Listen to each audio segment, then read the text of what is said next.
Welcome, everyone. It's Monday, November 27th, 2023. It's time for our regularly scheduled city council meeting. Ask clerk to certify the meeting notice. This meeting has been noticed in accordance with Idaho Code 74-204.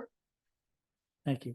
Clerk, call the roll. Councilmember Heller, Present. Councilmember Jacobs, Present. Councilmember Page. Here. Thank you. Next item, Pledge of Allegiance. If you'd stand and join me, please.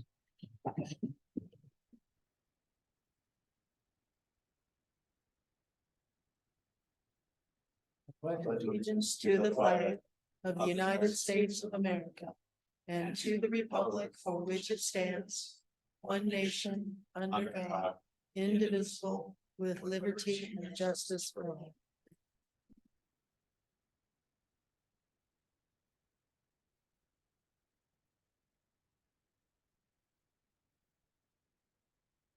Next item is changes to the agenda. Anything from staff? Okay. Next item is the consent agenda. Mr. Mayor, Yes. I move to approve the consent agenda as written. Second. Got a motion and a second. Any discussion on the motion? Hearing none, all in favor, say aye. Aye. Aye. Any opposed? Motion carries. Thank you. Special business. Amy's here. Amy, go ahead and make your way up here next to Lisa. AAA Health Insurance Annual Report. Mayor, Council, I appreciate the opportunity to be here. I'm Amy Manning, Executive Director of AAA. That is the Health Benefits Trust that Garden City is a member of. So I'm here on behalf of the Board of Trustees to give you the annual report. So this is the information for last year. We just finished our fiscal year. We matched that of our agencies. So this is the information from October 1 of 22 to September 30th of 23. I think you all have a copy of that. So if you'd like to open up the first page, there's some highlight points there on the right side of your page. The trust ended the year with 103 total agencies. We had 100% retention. We're covering 2,139 employees, are almost 5,500 members with dependents included. Our annual budget is just over $35 million for the year. We had 98% of our agencies participate in our wellness screenings, and our new programs created a savings of almost $630,000 for the year. The next two pages list our agencies and our Board of Trustees. You can see our new agencies that joined through the year are listed in blue with an asterisk. And if you have questions, please feel free to ask me as we go along. I'm happy to take those as they come up.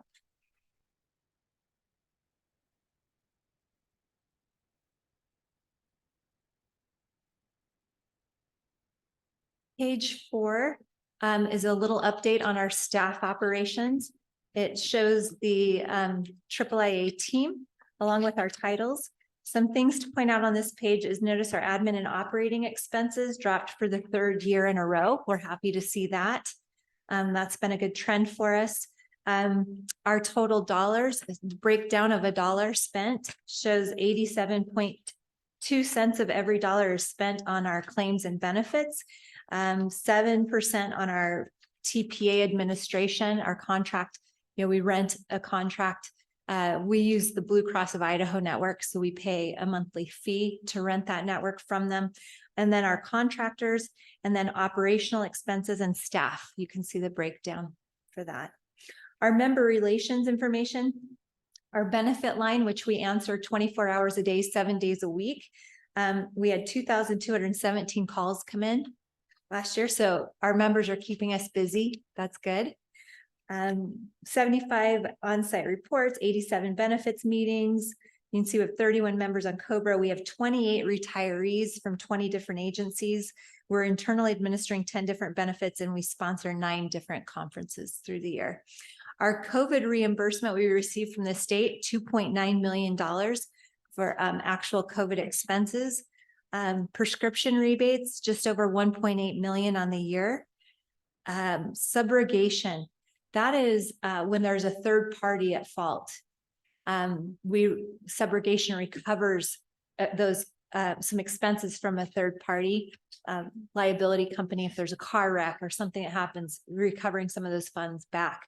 Our subrogation return, we hired a new subrogation company. You can see our return for the year was 151,000 in claims compared to our old subrogation vendor, which was 4,000 for the year before. So that was a good move for us to make. Our stop loss fee. Stop loss is our catastrophic insurance. We're required by the state of Idaho Department of Insurance to carry catastrophic insurance.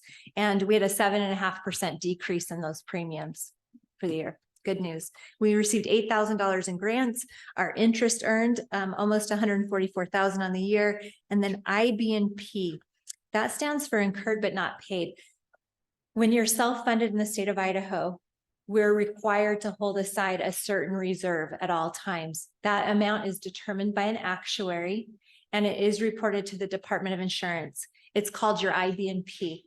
That was what our amount was for last year that we have set aside at all times. Our budget growth chart is at the bottom of page 5, so you can see a comparison. On page 6 is a quick update on our medical plan. We provided 57 agencies information, rated 22, 12 of them joined. We have 4 agencies that we declined last year. You can see our AAA 5-year renewal versus trend. Trend is the term used for inflation. So the inflation rate in the state of Idaho for medical and drug expenses, you can see is running about 6.5 to 7% per year versus the AAA renewal. So at a 5-year average, we are beating the inflation rates. Our admin fee for the Blue Cross Network did increase. I'm happy to report that we renegotiated for this current year we're in. So next year, when you get the report, you're going to see that that amount decreased because we did renegotiate a lower fee on that. And then there's a chart for you can see kind of our trend, both by agency and number of employees. Page 7 shows our high claimants. We had 3 claimants hit our stop loss, our catastrophic insurance ceiling.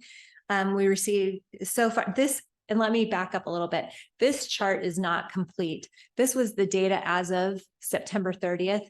But let's say if something happens to me and I'm with the city and it happens in September and I'm in the hospital, AAA may not even receive that bill or those claims until December. So this is not complete. We will have all the complete data in February because there is some run out on claims. But as of the end of September, this was the data that we had. We also provide life insurance for all of our members. And there's a little chart in here that shows you what we're seeing in that. We expect to have a decrease in rates on that next year as well. Page 8 shows the medical programs that we instituted that have created some savings. So we have a maternity program, the medication infusion, Wonder Help. We have telehealth, tobacco cessation, and health coaching. And these are the programs that lead to that savings, that 600,000 that was reported on the front page. Our wellness screenings, there's some information there, shows you the number of agencies that participated, some of the results that we received. I think that the dermatology skin checks, we've started those last year and we're going to be sending, we did kind of a pilot program, went to 20 agencies last year. You'll see we actually found 1 stage 1 melanoma. We caught 20 melanoma skin cancers. We're going to be extending that to all of the agencies, we hope, next year. So I can tell you just in this past screening we just completed, we caught 2 melanomas. So it's an important program that we've added. Page 10 shows the dental program. Again, shows you 5-year renewal versus trend on that. And increase, same with vision. Those are very similar to your medical, giving the same data points from the medical page. On page 12 is the update on the mental health program. We have almost 2,200 members on the mental health program. It's actually our largest program that we have now. It's even larger than medical. We created that mental health program in 2018, really out of necessity. We were seeing a lack of services, and so we've created a full internal program for that. We had 1,788 EAP visits, so counseling sessions used by our members last year. We have, we gave 13 Wellness Wednesday webinars, which 502 participants were involved in. We have 4 of our agencies that purchase mental health for their volunteers and their elected officials that are, if they have the medical plan, they automatically have the mental health plan, but some of them purchase it separately if they aren't on medical. Shift Wellness shows we have a 24-hour, 7-day-a-week, 365 days crisis line for our first responders, and it goes directly to Shift Wellness, who specializes in first responder crisis and trauma. We had 216 calls come into the crisis line this year. 5 of those were actual crisis calls. We did 26 first responder mental health trainings, 23 general mental health agency trainings, 7 critical incident debriefs. At our inpatient program, we had 21 members go into inpatient treatment last year.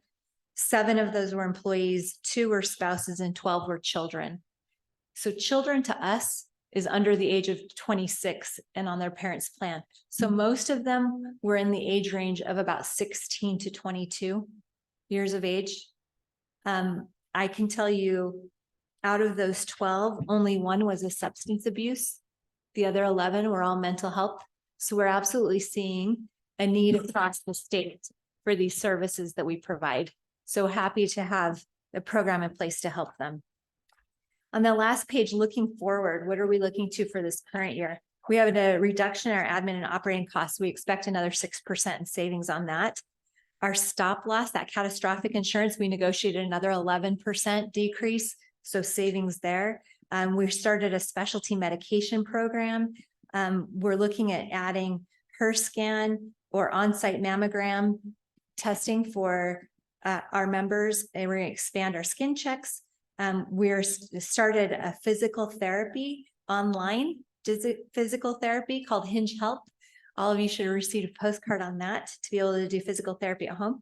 We have a diabetes prevention program that we're expanding.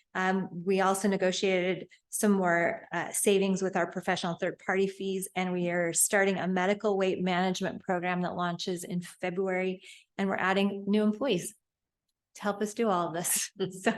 So we're busy. So any comments or questions or concerns that you have for me? Any questions, council? I know our staff's very happy with the program and our medical coverage now. I hear good reports.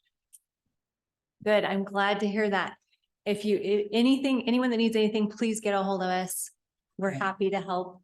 And we hope that you enjoy the benefits that we provide. We work really hard. We want you to have the best benefit plans you can have. So. Well, it works good. All right. Well, thank you. Thank you. Can I take a quick picture of you, Mayor and Council? Our marketing, we have a marketing employee, and she likes to know that I'm actually out working, I think. You can. Okay, I will take a quick picture. You want to be in the picture? No. That's bonus. I get to take the picture. Thank you so much. You're welcome. Thank you, Amy. Item F2 are the monthly staff reports. Any questions of the staff members that are here, council? Okay. Item G1, this is a public hearing item for zoning FY 2023-0002. This is a public hearing.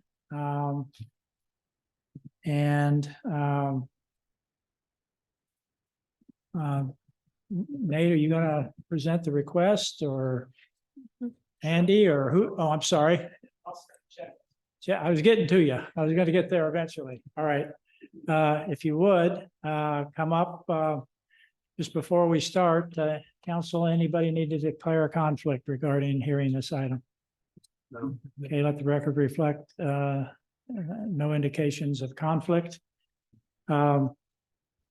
What we have on the agenda tonight, we're going to go ahead and hold the public hearing. The council can certainly ask questions. visit among yourselves if you choose, after we close the public hearing.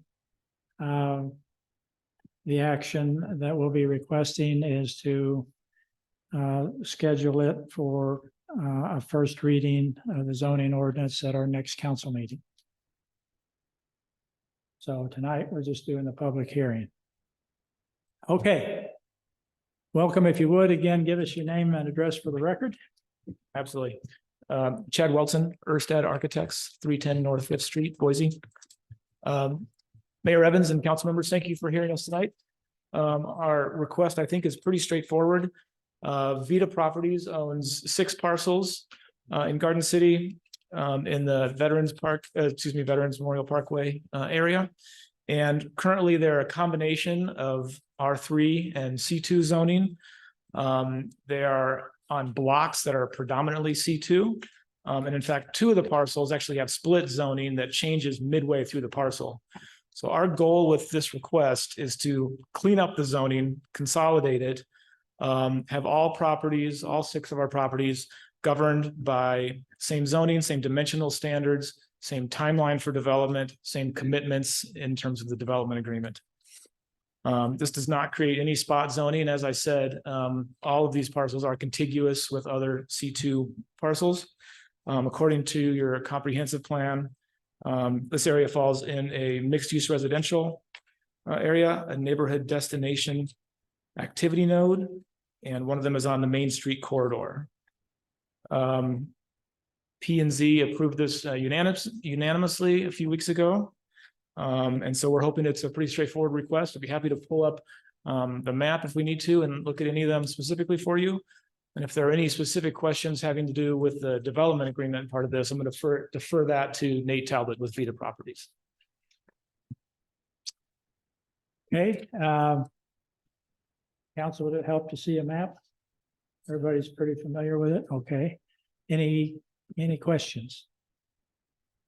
Mr. Mayor, Yes. I have a question. Thank you, Mr. Wilson. One of the questions I had in our packet was pretty straightforward about, as you mentioned, the rezone, but one of the items that it said is that the rezone may not be supported by providing a transition height and scale of a development that's compatible with the rest of the residential areas.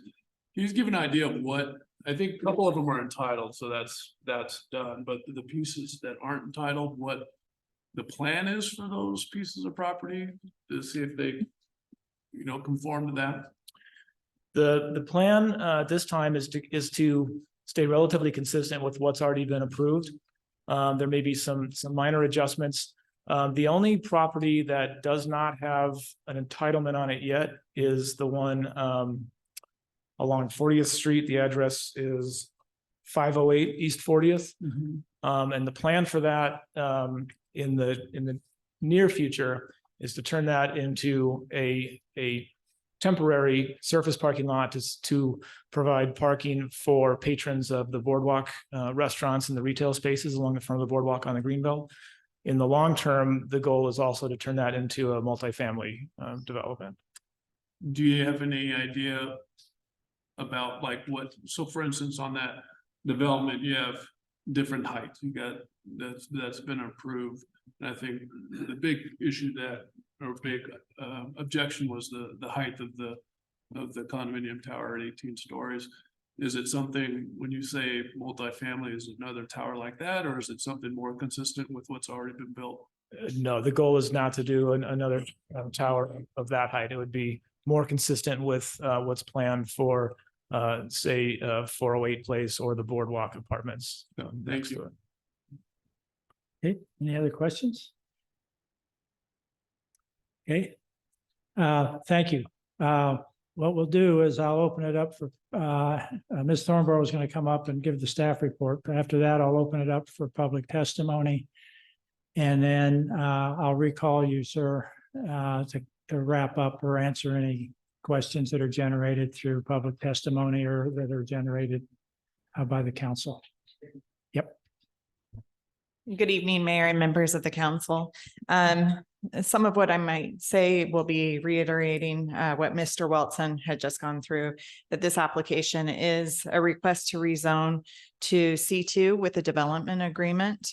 As Mr. Welton mentioned, the properties are currently either C2 zoning or there are or R3 zoning.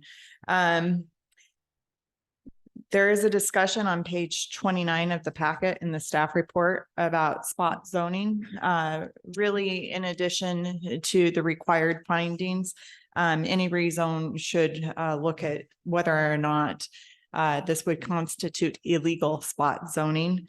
In that it's the C2 with the development agreement is arguably the best zoning that Garden City has available to implement 2 of the 3 comprehensive plan designations. Staff suggests that it's not illegal spot zoning. And that those comprehensive plan designations are the TOD node as well as the Main Street designations. There is a 3rd designation of mixed use residential, and C2 does not preclude residential uses. And so it would not hinder that designation. It is noteworthy that both C2 and R3 zoning districts, neither one of which have height restrictions in Garden City codes. Staff had suggested to the applicant that a development agreement consistent with the property that recently rezoned directly to the north, limiting some of the uses in the C2 zoning district that may not be the best to implement those comprehensive plan land use designation be utilized. And the applicant was amenable. And so the same uses are proposed to be limited as the property that was recently rezoned to the north of these properties. And those uses that are limited are more auto oriented or industrial in nature. The applicant, while they were amenable to the development agreement, did request that perhaps the development agreement address other items. And the development agreement is in your packet on page 49. However, you were emailed a red line version, and those have been printed out and are in front of each of you. The additional items that are addressed in that draft development agreement are noise.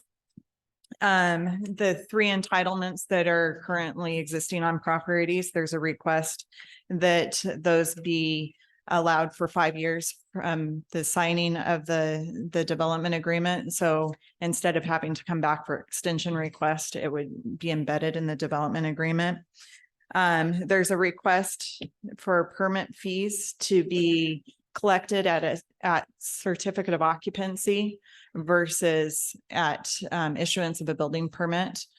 And item number 6 is related to impact fees, where the applicant is requesting that impact fees essentially be frozen in time as what they are today. Staff did speak with the applicant today and note that many of the impact fees are not controlled by Garden City, that Garden City is responsible for. There's an agreement with Ada County Highway District that the city ensure that the highway district collects the impact fees. It's not administered through the city itself, whereas there are other impact fees, North Ada County Fire and Rescue District, where the city has an agreement to actually collect the fees. And there may be additional fees in the future as well. I know that Ada County has been considering impact fees that aren't currently adopted. I know that North Ada County Fire and Rescue District, for example, is considering amending their impact fees right now. And so that is something that I suspect will warrant some discussion. We did request that Mr. Wadhams look into it. And from what I understand, and he can certainly jump in, is that he does not believe that the city could create an agreement that would restrict another jurisdiction's ability to collect their impact fees. And then aside from that, in looking through the red lines, the council may want to discuss number 3 in the development agreement, it's noise. The applicant is proposing that during weekdays that noise be restricted after 11 p.m. and on weekends after 11:30 p.m. Garden City doesn't have code that would guide that. And so that might be an item for discussion. Public comment, we haven't had any oral public comment to date, but the city has received written public comment. There's one individual that wrote in favor, one individual that wrote in with concerns with densities and what that could mean with regards to the infrastructure. And then there are 3 individuals, I'll call it 3, that requested that the entire block be rezoned consistently with this application.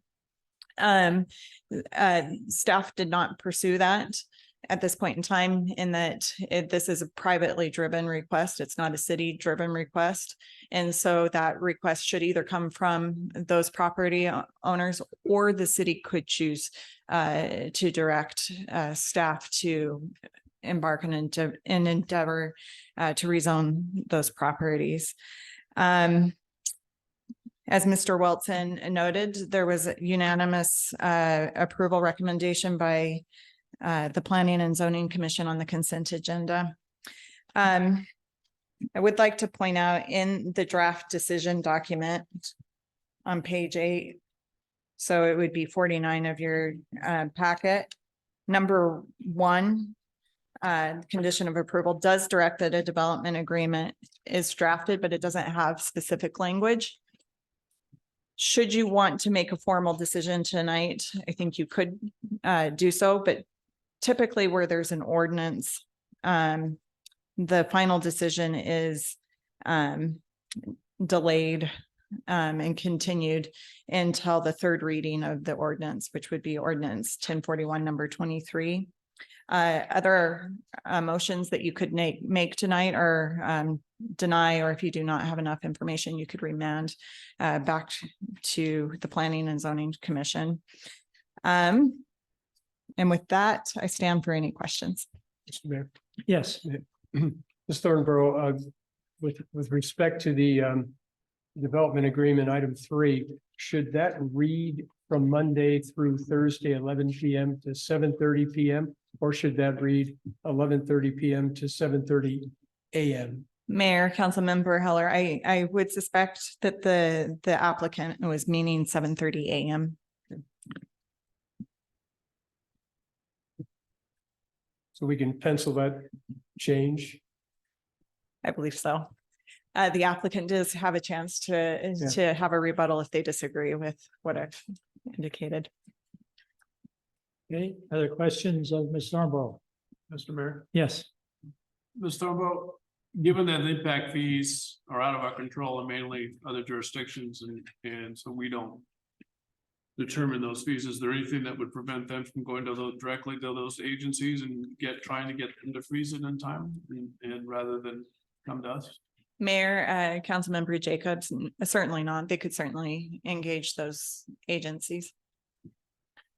Mr. Mayor. yes, But we couldn't incorporate freezing the fees into any development agreement Mayor. with respect to at least Ada County collection. Yeah. Mayor, Councilmember Heller, that is what I understand our city attorney to believe, and certainly he can chime in at any time if I'm not speaking correctly on his behalf.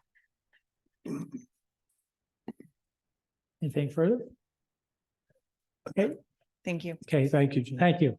Mr. Mayor, Yes, just a point of order, before we hear from the applicant again, I think maybe it'd be good to hear from the chief of police regarding the noise issue. Also, I think, and what hasn't been made part of the record yet, but, or at least expressly made part of the record, a part of this project is there's going to be a public plaza somewhere in the back there. I think that's part of this rezone. The public plaza, there's gonna be alcohol consumed. There's gonna be music back there. So one of the issues regarding noise and alcohol so far and so forth is that we properly condition those things. I've had meetings with the police department and Chief Stambaugh. We've had meetings with alcohol beverage control. And there's some interesting jurisdictional issues going on. But I do know that the police department does have some concerns regarding noise and alcohol consumption and so forth. Okay. Chief? Keep it brief. The main issue, the alcohol consumption, we've kind of worked out with ABC.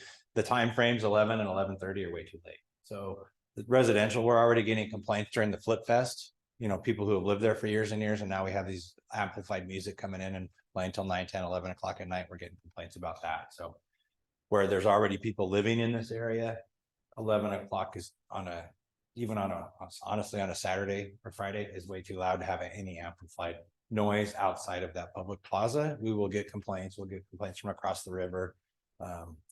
Noise is a big thing for the people, especially that already live there. So that's all I wanted to say. I missed that in the initial.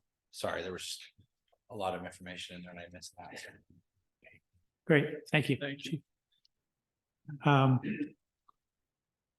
Okay, that concludes the staff portion of the presentation. I'll now open the public hearing on ZON FY 2023-0002. Is anyone signed up to? Okay. Is there anyone present that wishes to testify regarding this item? Okay, it looks like our Zoom is working tonight. See a hand up. I'm assuming that's Mr. Jones. Jason, is that you? That's me. All right, go ahead, sir. Jason Jones, 208 East 33rd Street. Just a quick comment. I think looking at the neighbors' comments that maybe it would be better to rezone that whole block. I mean, to me, it makes sense if the neighbors are going to be impacted by now going from their neighbors being residentially zoned to commercially zoned. It only makes sense that you would allow them to have the same uses and setbacks that are going to be imposed upon them. And so I would definitely recommend the city look at moving that so that the whole block gets rezoned instead of just spot zoning out just this development. That's my comment. Great, thank you, sir. Appreciate it. Thank you. Yes, Ms. Ball. Hello, Hannah Ball, 215 East 34th Street, Garden City. And to add to Jason's comments, one thing that might be really beneficial and neat since this neighborhood is taking shape nicely is maybe the development community would like to look at a specific area plan overlay and really kind of theme this and start kind of curating some of the open spaces and pathways. And that could be another way that the neighborhood could get together on the specific area plan and really kind of organize and brainstorm some of the benefits of a specific area plan coming into this because it's shaping up nicely. Thank you. Great, thank you. Appreciate the testimony. Anyone else? Okay, seeing no one else, I'll close the public hearing and well,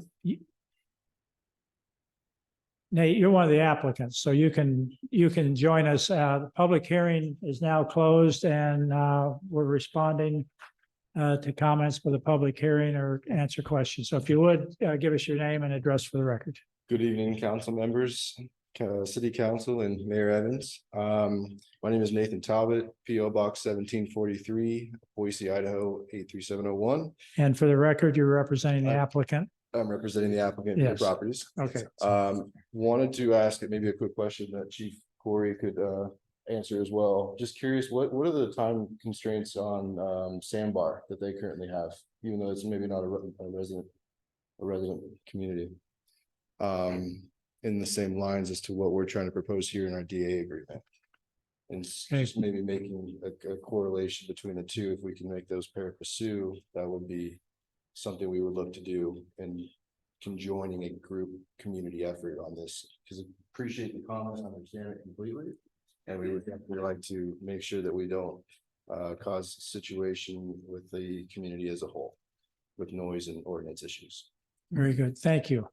One, and I don't know if the council is going to hopefully follow the recommendation, but as Ms. Thornborough mentioned, typically we need to pass an ordinance to do the rezone. That's a 3 reading process. The final decision's at the end. So one advantage of having a public hearing and hearing any circumstances that might be raised or issues that might be raised. This is informing the council, and then we'll see what kind of deliberation occurs after we close the hearing. But it gives us some time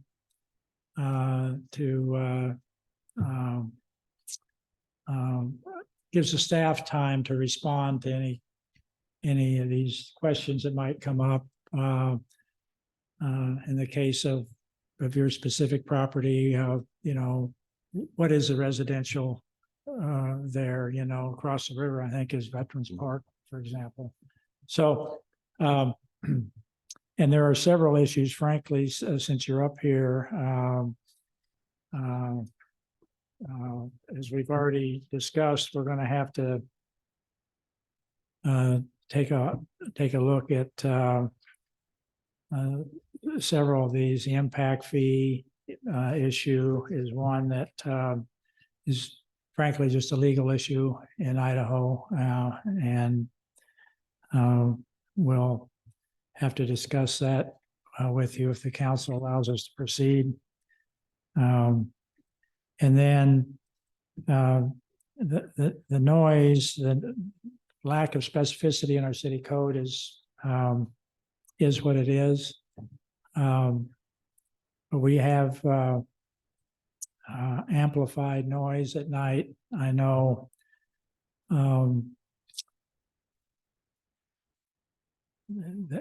amplified to what?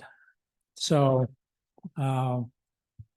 just as an aside, I had calls on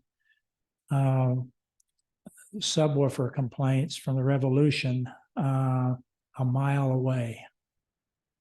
So there's some sensitivity maybe on that amplified noise issue, but that's something we can perhaps in the intervening time kind of get sorted out to some degree, so that number one, there's an expectation from the public, from the city, and there's a specific regulatory piece for the police to respond to if necessary. So that's just for what it's worth at this point in time. So, understood and greatly appreciated. Okay. Any other questions, Mr. Talbot? Anything further? Nothing for me at this time. Okay, thank you. Thank you. Mr. Welton, did you have any final comments? Okay, thanks, sir. Mr. Erstead, I don't want to leave you out as a representative of the applicant. You're good?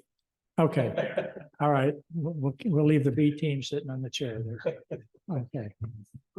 Very good. With that, we'll close the public hearing. And council, you have some options. Please discuss any issues that you would like the staff maybe to delve into a little more. And the request would be to schedule this for a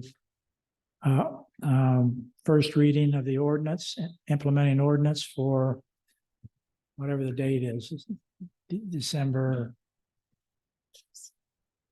8th. No, December 11th. December 11th. Okay.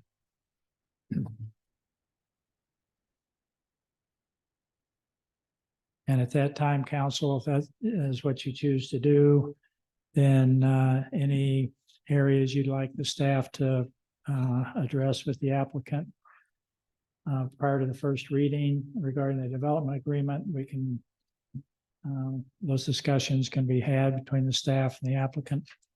And then we have an opportunity for a series of drafts before the final decision in the second meeting of January. Fair enough? Fair enough. Okay. So with that, feel free to have a little discussion. Council President, I'll let you start. Thank you, Mr. Mayor. I did have a chance to review this in depth. I had caught the same thing as my colleague, Councilmember Heller. Just it looks like a Scrivener's error on 7:30 a.m. Under the noise area.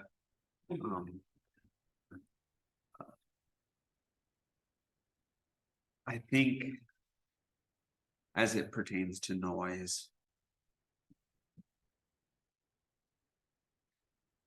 in this type of an agreement, my mind frankly goes to agreement of development being the, I'm going to call it construction, more so than what I would consider an operation agreement to be governing of public plazas. And I don't want to put a cart before the horse on the uses of these properties either. And so I think of noise insofar in this agreement to be more like construction noise. But if I'm the only one that thought of it that way, then maybe we should have a discussion about that as well. I think initially, because it was development, it was construction noise, but then it was clarified when it spoke to staff that it was more of a concert venue or musical performances. Is that correct? Or are we talking construction?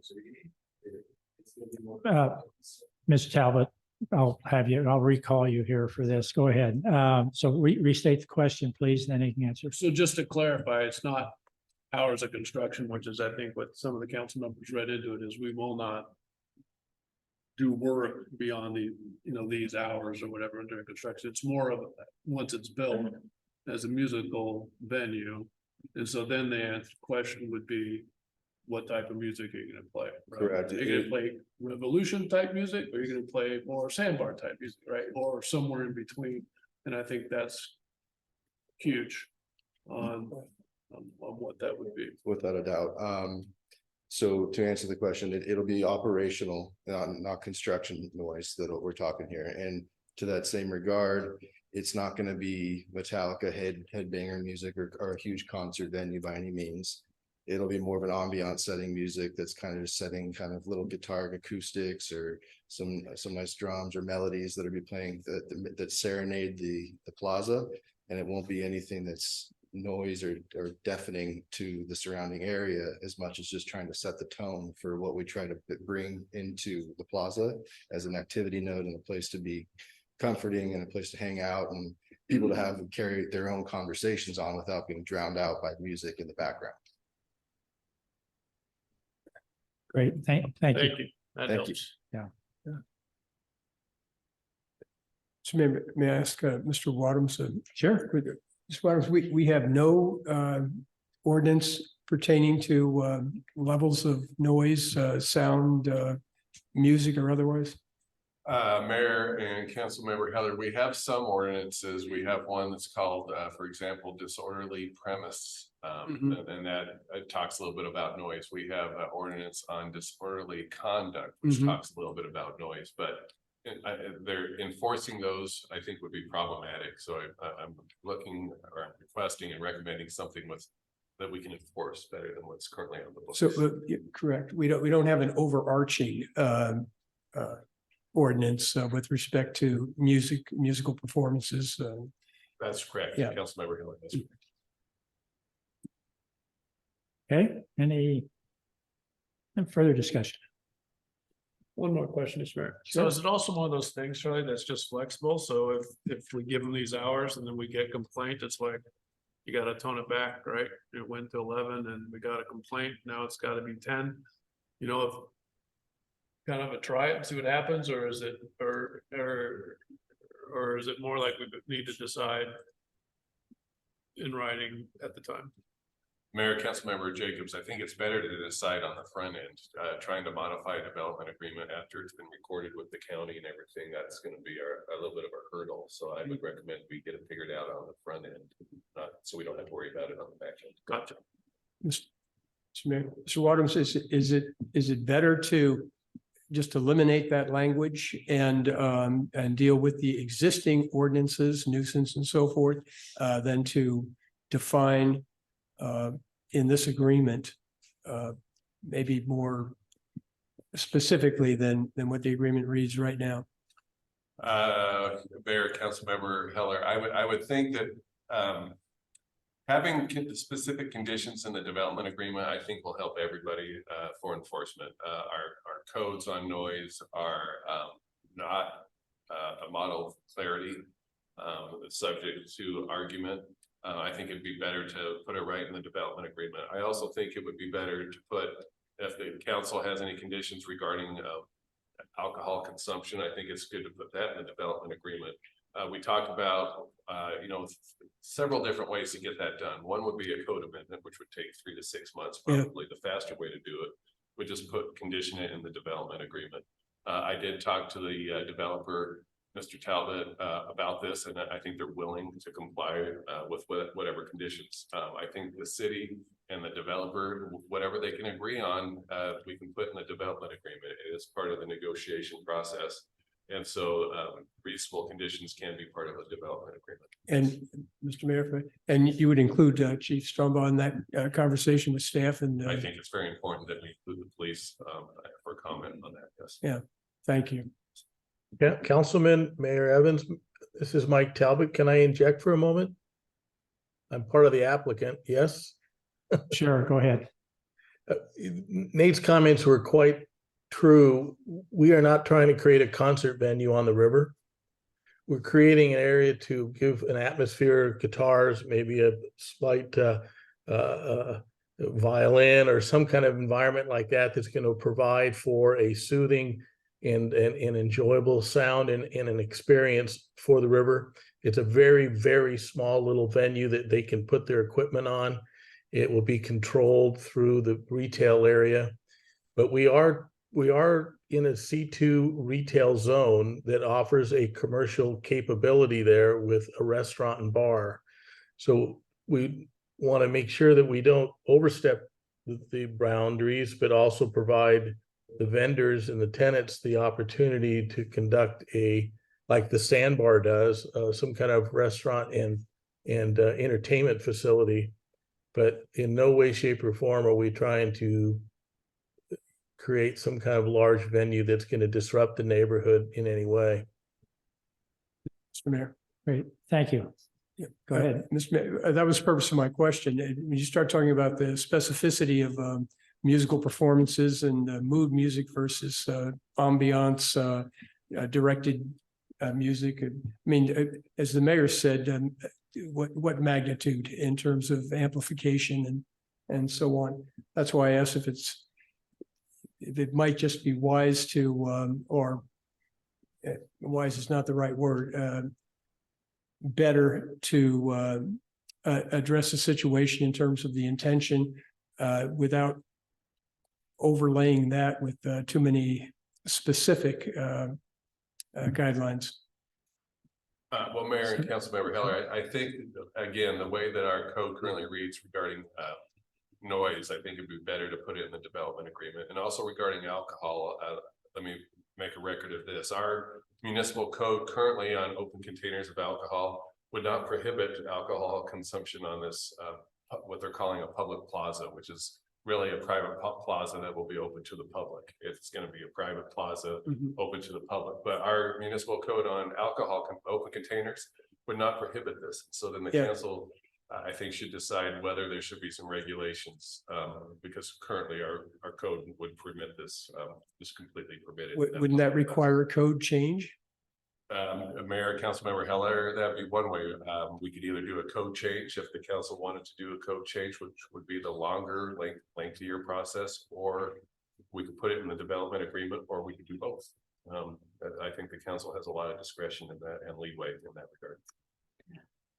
Okay, any other comments? I think we're just informing some effort between the staff and the applicant with this discussion, so we can do this. We can do our comparisons with other businesses in the area and look at the surrounding area, all kinds of things we can do, but this is everybody's taking notes.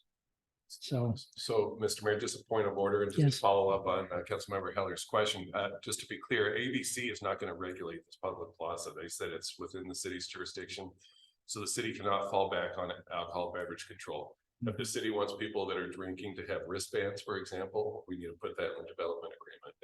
If we do not want juveniles back there, we need to put that in the development agreement. So it's going to be up to the city to regulate this and not alcohol beverage control. So, okay, that's helpful. okay. Mr. Mayor, more question. So it's just standard rules like no one under the age of 21 and no alcohol beyond this point signs for going on the redevelopment wouldn't just apply. We'd have to put that in the development agreement, little that. I mean, kind of to Russ's point, we got to get that specific of you need, I mean, somebody, I guess. So we're regulating in hours and all that versus on a private business. Mayor, Councilmember Jacobs, that's the way alcohol beverage control put it to us. Alcohol beverage control said this would be just like a park or anything. And if the local code doesn't regulate open containers in parks or open containers in places open to the public, then ABC is not going to step in. ABC's jurisdiction is inside the building. They said their jurisdiction ends in the outside. You know, they're not going to regulate or have jurisdiction on the public plaza because it's analogous to a city park. So would that be like the Riverside, people drinking around the Riverside pool? Similar. And they don't control that either? Similar. Yeah. So you got restaurants with outside eating where you can serve alcohol and the kids are at the table, and there, you know, you start thinking this through, and that's why we got a little time here to kind of sort some of this out and get some pluses and minuses, because There's a risk of being very restrictive, overly restrictive, I think. well, I think the applicant, You have to be smart. the applicants heard this discussion, and they may choose to propose some language that captures their intent and how they would propose that that it regulate, because the you know, public safety and public order would be the city's priority, and certainly the business wants public safety and public order, and perhaps, I don't know if this is true, they may want the ability to have something that could be actionable if they had a problem down there and could call the police. So I think there's a win-win here. I just think having the discussion and bringing these issues up so everybody can get their heads together, and we'll take a first look at it if you allow us to do it that way on December 11th.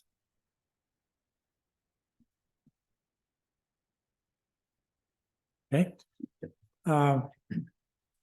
So if it's the council's pleasure, the motion would be to schedule the appropriate ordinance to for a first reading. How do you want this to read, Jenna? Tell me, come up and tell me what you want me to say, or what the council you want us. We want to have a first reading of the ordinance, and if I'm reading the council correctly, and so tell me what you want the motion to say. Mayor, if you're going forward with the first reading of the ordinance, it's ordinance 1041-23. 1041-23. And there would be a second motion either to approve, if you're reading the ordinance, the application or to continue until to coincide with the third reading of the ordinance. That might be the best way to say that rather than me try to figure out the date. Well, I think you can say third reading. I mean, if we ran into a quorum problem or something and got bumped, so. Thank you. So Jenna, are they taking an action on zoning FY 2023-2? Mayor, yes. What staff would suggest the motion would be is to continue the decision on zone fiscal year 2023 number 2 to coincide with the third reading of ordinance 1041-23. Okay, Thank you. thank you.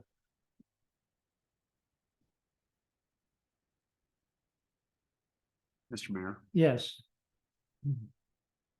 I move for a scheduled first reading of ordinance 1041-23 for December, date certain December 11th, 2023. got a motion to have a second? Second. A motion and a second. Any discussion on the motion? Okay, all in favor of the motion, say aye. Aye. Okay, motion carries. Mr. Mayor, Yes, I move to hold zone FY 2023-20002 open until such time that we are able to accomplish the third reading of our companion ordinance so that we can provide for the nuance that's necessary to be successful with this. got a motion. Do I have a second? Second. I've got a motion and a second. All in favor of the motion, say aye. Aye. Aye. Thank you. Okay, everybody know what we're doing? Okay. Thank you. Next item, item G2. This would be an authorization for me to enter into an agreement with between the Garden City Police Department and Faces for office space at their facility downtown. And this is a no-cost lease. It just sets forth the parameters of the use that we have down there. So happy, it's in the packet. Any questions on that, council? No. Okay, to entertain an action? Mr. Mayor? Yes, I move to authorize you to enter into a license agreement with Ada County for office space available to the Garden City Police Department at Faces. Second. got a motion, a second. Any discussion on the motion? Here none, clerk call the roll. Councilmember Heller? Yes. Councilmember Jacobs? Yes. Councilmember Page? Yes. Thank you. We have no unfinished business, new business, police department staffing update. Council, I've got a little preamble before I turn it to the chief. You'll see here in a moment, keeping our police department staff's been a challenge over the last 2 or 3 years. And there's been some consequences to that that we will explain here in just a minute. So we've had an opportunity to interview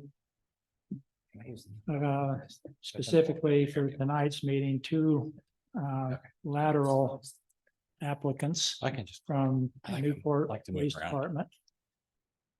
We have 2 current staff members from the Newport Police Department that are high producing, excellent, represent the kind of police officers we want to have working for us here.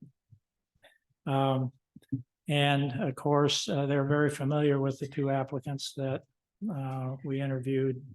Was it last week, early last week? I think Yeah. Tuesday, yes. Yeah, Tuesday.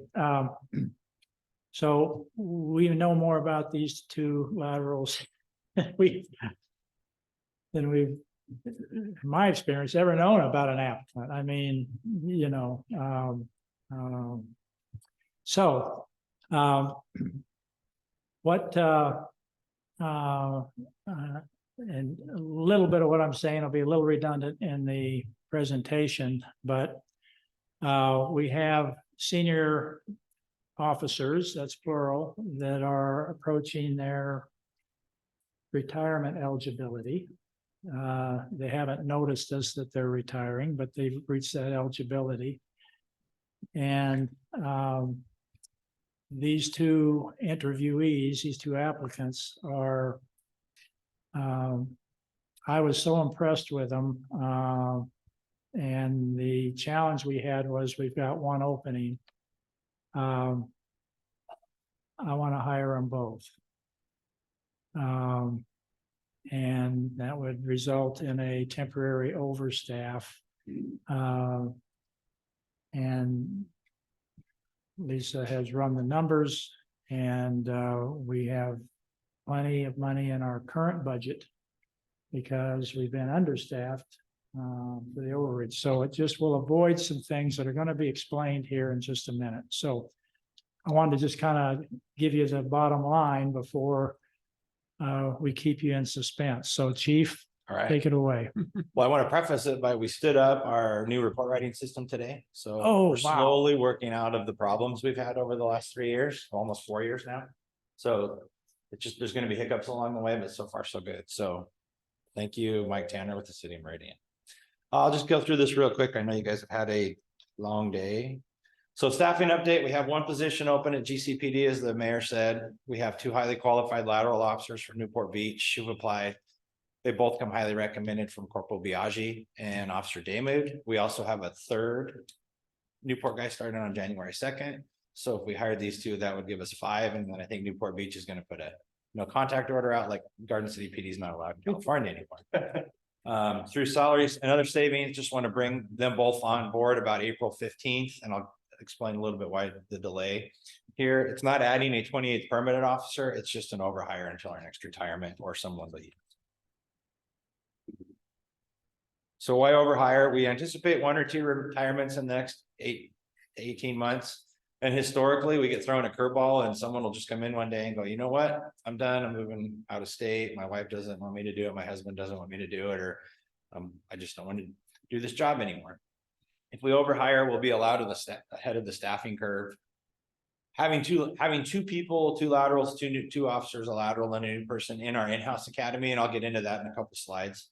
It's a little easier because if I'm the only person in the academy and Councilmember Page is our instructor, not only does he have to instruct like in a arrest technique class, but now he has to be the victim of my arrest. So it's hard to instruct and watch. And so it's just easier when there's more than one person in a class to actually instruct if you're the instructor.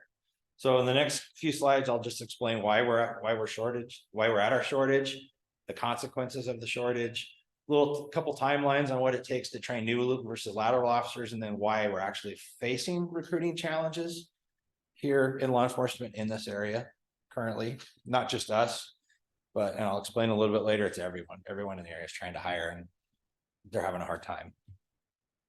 So basically, here's what happened. Starting about this end of summer, beginning of fall of 2022, we had a senior corporal that retired. We had a corporal that moved to Valley County because he lived in Valley County and the daily commute every day, 3 to 4 days a week after working 12 hours a day, just a nightmare, you know, like you wake up like, how did I get home? And so it was just better for him and his family. We had an officer that resigned. We had an officer that was injured in September of 22 and went on light duty.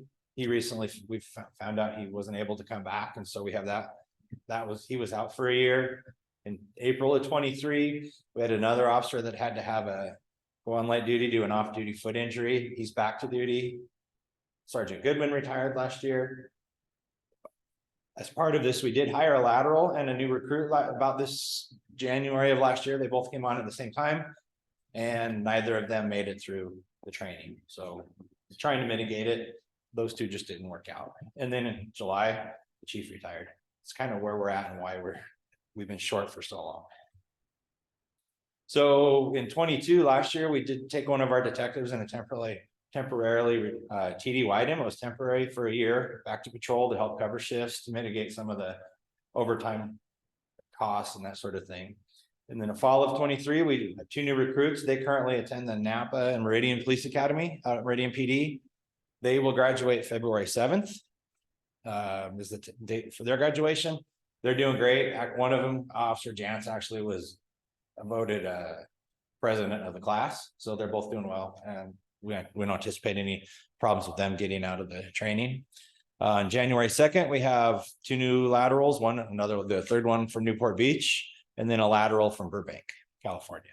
So we have some cool stories we'll tell you when we swear them in, because they both have some cool stories.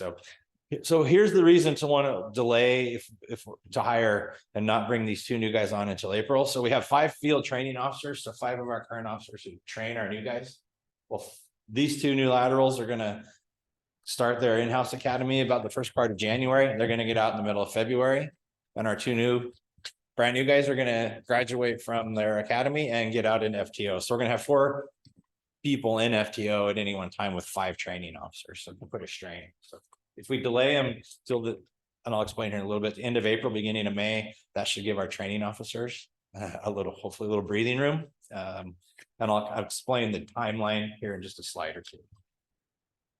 So what does this cause for us? The human toll, for lack of better terms. So patrols run at a minimum staffing for the majority of the last 15 months.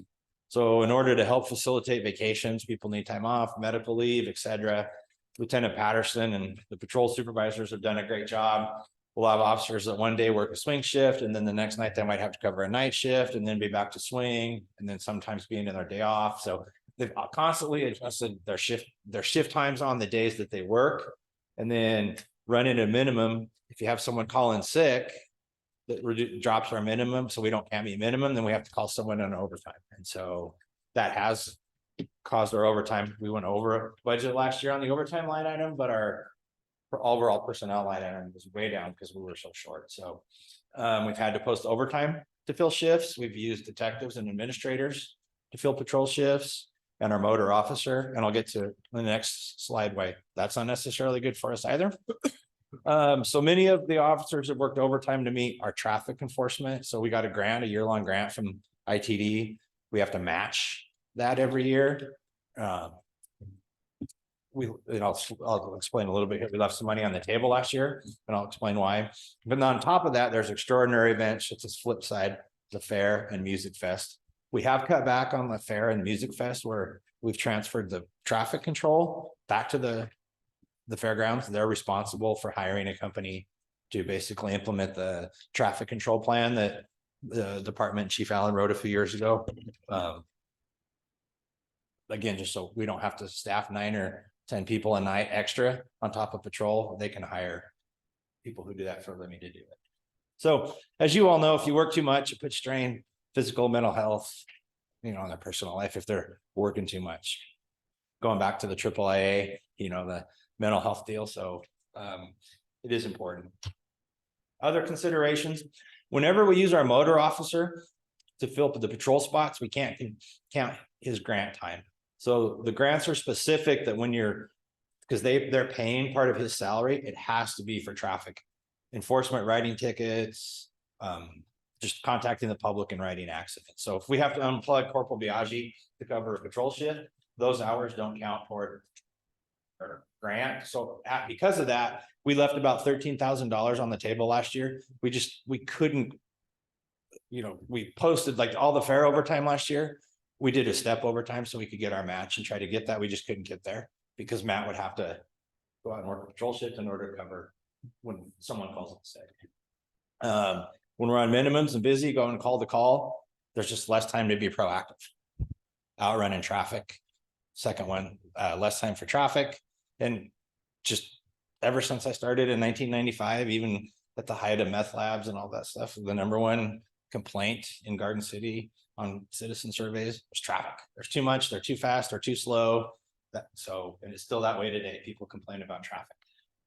And honestly, when you look at the number of crashes we have, the toll that has on property damage and people getting hurt, that's probably the most significant thing we deal with. We're fortunate, you know, we don't have a ton of violent crime that would rival that. So people getting in accidents is a big deal. We want to be able to reduce that. In 23, we had budgeted 150 for fines and forfeitures. That's not just like speeding tickets and such. That's DUI arrest. If you get into a crash and you get a reckless driving or an inattentive, or you're walking on your cell phone. So anytime you go on a misdemeanor or an infraction, there's a certain amount, and it's just limited by state law. I think it's $10 or $15 a citation for citations that we get back. And then DUIs are a little bit more, it's all regulated by the state. And then when our detectives fill a patrol shift, their cases can suffer. They have people they have to, you know, interview, go to CARES interviews. And so these are just some considerations when we have to pull people out of their normal day-to-day job. So I want to talk about training recruit officers and lateral officers. So our recruits have a 4-week in-house academy. So Chris and Nick, who are at the Meridian Academy now, their academy was actually shorter than our lateral academy because we recognize they're going to be going to the academy to learn all this stuff. So we just basically bring them on board in the basic instruction. Here's how to do a time card. Here's our report writing system. Here's, they meet with Lisa, and then a little bit of qualification. In the past, we would maybe have them take them to the track and do EVOC, but they're going to get a week of EVOC when they go to the academy. So we kind of cut that down. But the Meridian Napa Academy is 17 weeks long. So we bring them on for 4 weeks, then they go 17 weeks in the Meridian Napa Academy, then they go into FTO. There's 5 phases. So phase 1, 2, and 3 are with the training officers I talked about. And as you go along, the best way to explain it is the first phase, they're expected to do 25% of the work, and the trainer to train them does about 75% of the work. And then in phase 2, the new person 50%, 50%. Then phase 3, they should be doing 75%. And by the end of phase 3, they should basically be doing it all. You know, they're going to ask questions, especially new people, but they should, by the end of phase 3, then they go to the evaluation phase only, which is they go back to their original officer in phase 1.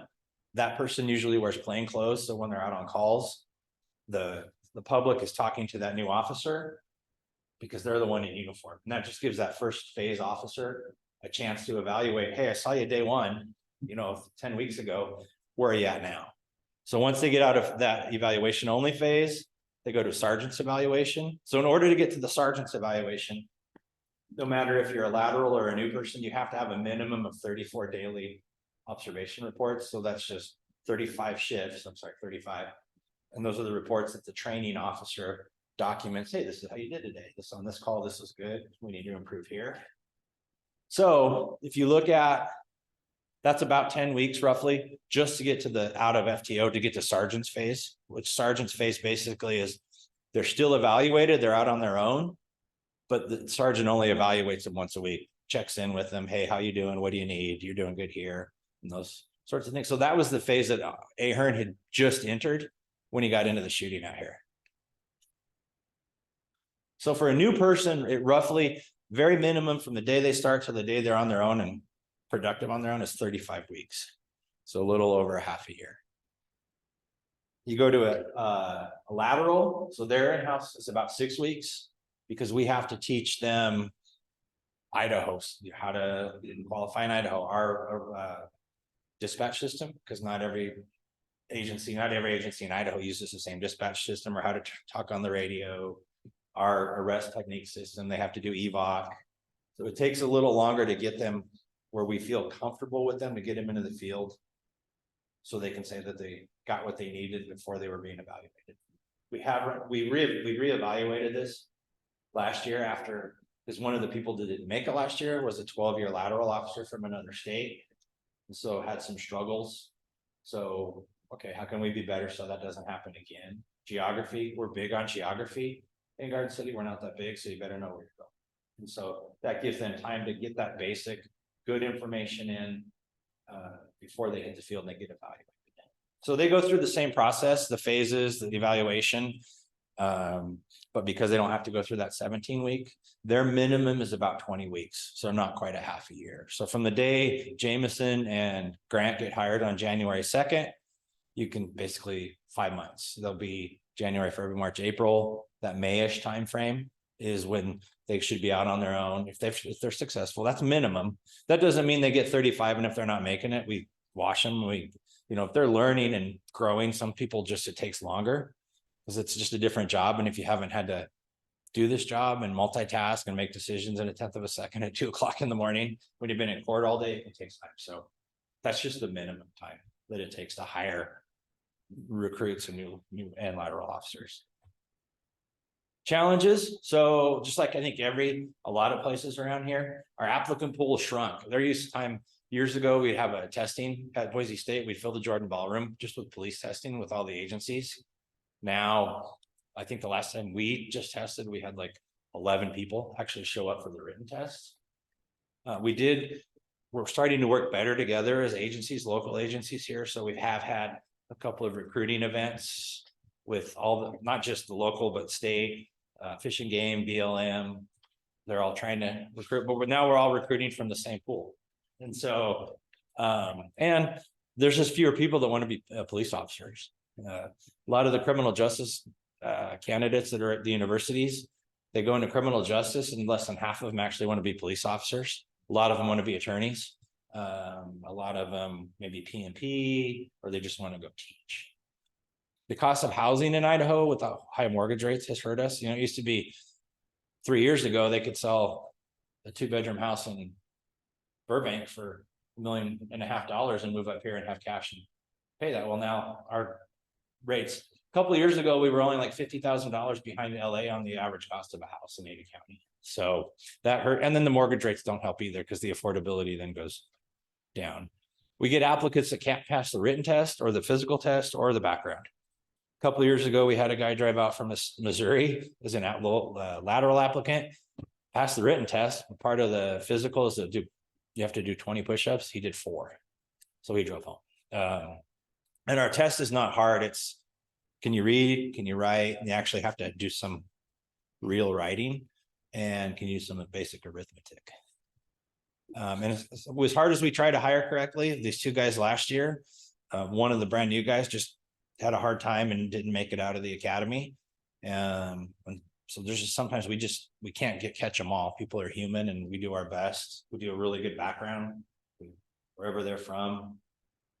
Like the 2 guys, the Burbank and the latest Newport guy, Tyler, was down in California for a couple of weeks. And of course, Burbank's on one side of LA and Newport's on the other side. So he spent most of his time in traffic, and then after a critical incident, the officer or their family decides that I don't want you doing that job. So that can be a challenge. And the other challenge for Idaho is Idaho Post.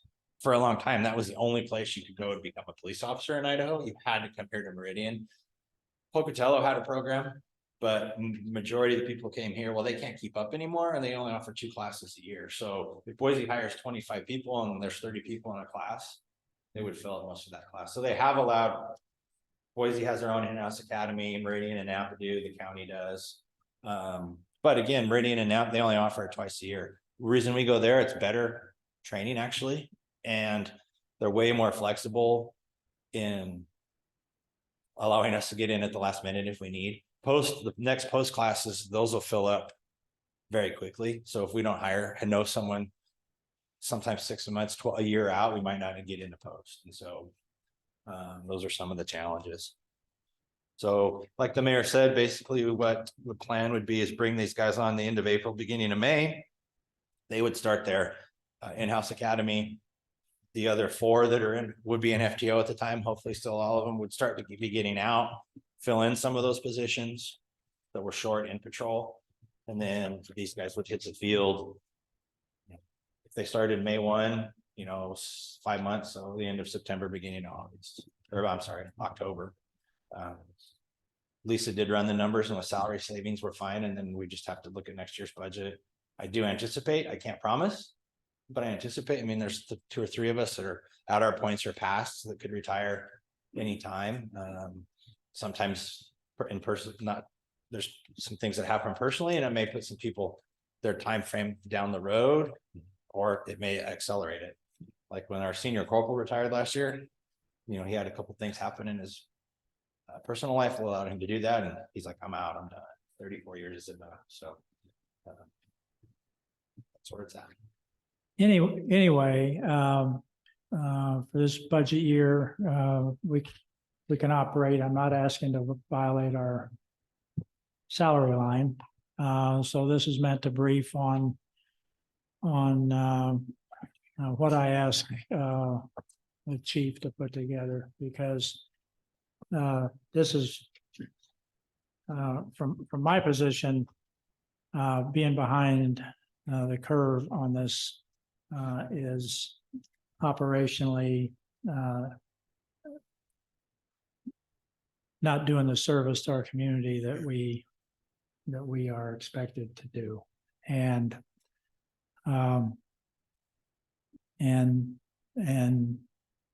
historically, we've had a hard time staying fully staffed, or if times we have been fully staffed, which the chief didn't mention, we were effectively understaffed because we had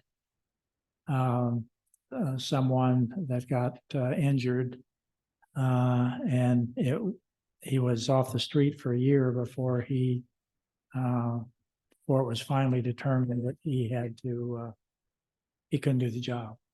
So effectively, to me, that's an understaff. So anyway, one to brief you on this. We're going to run numbers anticipating 2025. Again, the salary savings that we're using to fund this are in the 300 and We get back on our salary line at about 345, three, just on salaries. yeah, 345,000. So and about 50 on operating. So we need to increase our traffic enforcement presence. We need to reduce. This will reduce overtime. None of this is going to happen, by the way, until next fall, because getting them on, and it just takes so long to bring these folks on and get them trained and get them productive. Our laterals will be much quicker, of course, but and the other thing is, probably wouldn't be here if having participated in 2 interviews with each of these applicants, the caliber of people that are showing interest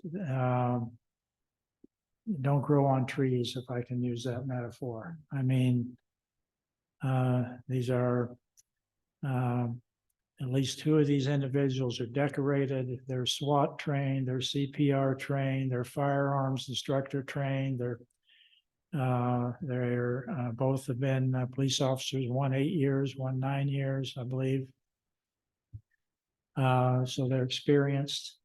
They come from an agency. We have our service model, our motto, and the way we expect our officers to perform. The model of the Newport Beach Police Department, they call it the Nordstrom model, which is the appropriate interaction with the public, respectful, kind, empathetic, until you get to a point where you can't succeed in your whatever it is you're there for without doing something different. But so I was so impressed with these, and when we scored them, they were 6s, and we had 1 opening and 2 highly qualified folks that are both highly recommended by high performing officers we have in our department now that know them personally, they're friends. It's an opportunity as well. May I ask a question, Mayor? Sure. So one question, brilliant idea. I mean, I think an agency our side always needs to be hiring like all the time, right? You're always recruiting. I guess my concern is if they're that good, right, which always says, and there's that much demand in the valley and everywhere else, and that's 2. And 3, people want to get out of their agencies in California. Can we wait till April? I mean, are they willing to wait till April to come on board? Or they're going to be like, I don't want to wait 4 months to leave and do that. I'm going to go somewhere where I can work in February. I mean, is that a risk? I talked to both of them on Friday after I talked to the mayor, and then thought about it over Thanksgiving and explained to them, this is not this is what we're asking to do, and this is what we want to do. And so we won't even have the backgrounds. That's just from the hire date. So tomorrow I'll let Lieutenant Domney and Sergeant Dozier know, hey, guess what, Sergeant Dozier, you're gonna go to California and do 2 more backgrounds. And so that entails Sergeant Dozier traveling down there and going through the Newport Beach files. If Sergeant or Lieutenant Domney was going to do it, that'd have been like the 5th time he's done it, so it'd be pretty easy. So it'll be a little bit of a learning curve, but they're very receptive down there. So they'll have to both come up here again to take the PT and the polygraph test.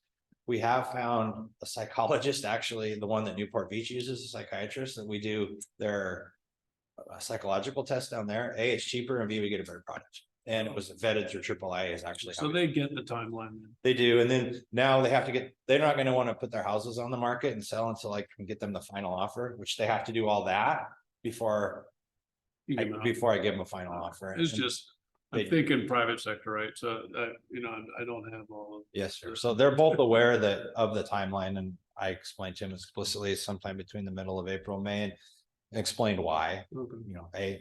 So for the salary savings, first of all, and then just for the time frame, we already have 4 people in FTO, and I just can't overburden that staff, because next to the sergeants, the FTOs are probably the training officers. They're the most important spots we have, because they're the ones that are setting their career and the culture for the rest of the career. Okay, as long as they understand, it just seems so long. If these people really want to leave, that we lose them because it just takes so long. But it sounds so I like can be honest with that's just you, part of the deal. the way we're lucky because of how you guys allow us we're nimble. If these guys were applying at other agencies around here, you're out. Oh, okay. So Well, I think it's great. I think it's a really smart idea, and Well, you always want to have people in your queue, right? they've got houses to sell and, I'm all for it. they've got some of that. The other thing, the chief didn't really bring this up, but they both met other officers. I think they've both been on ride along, maybe just. yes, sir. Yeah. So the first one came up. So Sean is one of them. He came up last year because he knows Matt and Adam. Just wasn't quite sure about, the area, just was coming up to check it out. Mark had done the same thing. Mark's one of the other applicants. And then Mark had his first kid. And so a lot of why the people want to leave their agencies is they want to raise their families here. Right. They don't want to raise. And so Sean came up about 3 weeks ago, not knowing that Mark was also interested. So like a week after Sean came up, Mark came up. And so we just informally met with all of them. They did ride-alongs, met one of their wives. And when Sean came up, they came up with a 1-month-old. And so did the informal, and then when Mark came up, like, hey, Sean had already come up, you guys are gonna have to go back and figure it out. Well, then they both put it in the next day. And so because they're both that interested in moving up here and taking advantage. I think if you hire one, inevitably what'll happen is you'll wish you had hired 2. So I think it's smart to bring both on And board. they want to work at this police department, and Corey may not brag about it the same way I do, but we have arguably the best culture in law enforcement in the Garden City Police Department of anywhere in the Treasure Valley. I mean, the reputation here, the size, everybody, they're a family. They cover each other. The wives know each other. They help each other out. It's just a great working culture, and especially after visiting with and hearing about the experience that Matt and Adam have had, the 2 officers we've had here for Matt a couple of years and Adam a little over a year. And they're the ones that represented what the Garden City Police Department was as far as a place to work, the way they're treated, the benefits, the car per officer program was important to them, where they have an assigned vehicle. So there's a whole lot of things that came out in the conversation, and the police department, they're leaving. They're not leaving because of it's a horrible police department, but California isn't someplace they want to stay now because of you can let your imagination run for the reasons that are bringing folks with young families that want to come and raise those families in Idaho. So anyway, wanted to explain kind of what happened. It wasn't pre-planned until we went through these interviews, and I told Corey, I said, we got to see if we can get both these guys because they just they're going to be real value adds to our team, and it helps with our mix of new guys and laterals and for continuity going forward and advancement planning and all kinds of stuff. So anyway, and this pen is driving me crazy because sometimes when you click it, the light comes on. Usually you just throw those away. Well, it's just, I grabbed it out of my pickup. It's my Sparklight pen, so. Use them to fill the trenches. Exactly. Yeah, so. What do you need from council? It's just a briefing, because, I'm not asking anything outside our appropriations ordinance, so. That was a thorough briefing, Chief. Nice Yeah. job. Thank you. Sorry if I talked too fast. I just No, wanted to but get through with you guys. But It was I'll be solid. here all night. I really wanted the council to see, It's smart. what it takes to hire one, the time it takes from the time you make a decision to hire one, which is between now and the end of the year before you can even give them a final offer, because you've got to do the background, the polygraph, the psych test, the physical test. And then in the case of these laterals, they have to have time to move. Bring them on. And then, we'll figure out how to make it work. But I did want to make it clear that our plan going forward, barring a different appropriations decision by the council, would be to have 27 sworn officers. This will have us 28 intermittently, but Makes sense. Okay. All right. So with that, thank you, Chief. That concludes the business on our agenda this evening. I'd entertain a motion to adjourn. Mr. Mayor, Yes. will we be needing an executive session today? No. Very well. I move that we adjourn. Second. Got a motion and a second to adjourn. All in favor, say aye. Aye. Aye. Thank you. We stand adjourned. And I'm going to go throw this